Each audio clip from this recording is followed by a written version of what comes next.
যশোরের মনিরামপুরে ট্রাক চাপায় এক নারীসহ 2 জনের মৃত্যু হয়েছে। মঙ্গলবার বিকেল 3:30টার দিকে মনিরামপুর উপজেলা স্বাস্থ্য কমপ্লেক্সের সামনে এই ঘটনা ঘটে। এ সময় মিম খাতুন নামে এক নারী আহত হয়েছেন।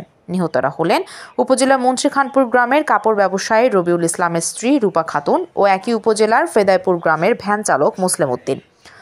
প্রত্যক্ষদর্শী রিকন হোসেন বলেন, মঙ্গলবার বিকেলে হাসপাতাল গেটের সামনে অবস্থিত জিনিয়া প্যাথোলজি থেকে ডাক্তার দেখিয়ে বাড়ি ফেরার উদ্দেশ্যে একটি শিশুসহ 2 নারী ইঞ্জিন ভ্যানে ওঠেন। চালক যাত্রী নিয়ে ভ্যান ঘোরাতেই কেশবপুরের দিক থেকে আসা পণ্য বোঝাই একটি ট্রাক ভ্যানটিকে চাপা দেয়। এই সময় ঘটনাস্থলে ভ্যান চালক সহ এক নারী মারা যান।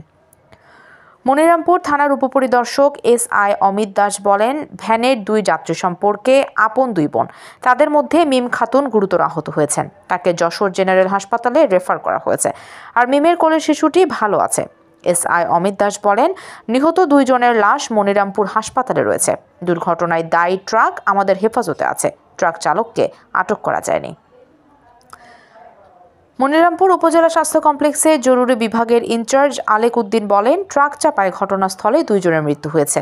আহত এক নারীকে উন্নত চিকিৎসার জন্য যশোর জেনারেল হাসপাতালে রেফার করা হয়েছে। আহত নারীর কোলের শিশুটি ভালো আছে। Desk news, PIB 71 TV।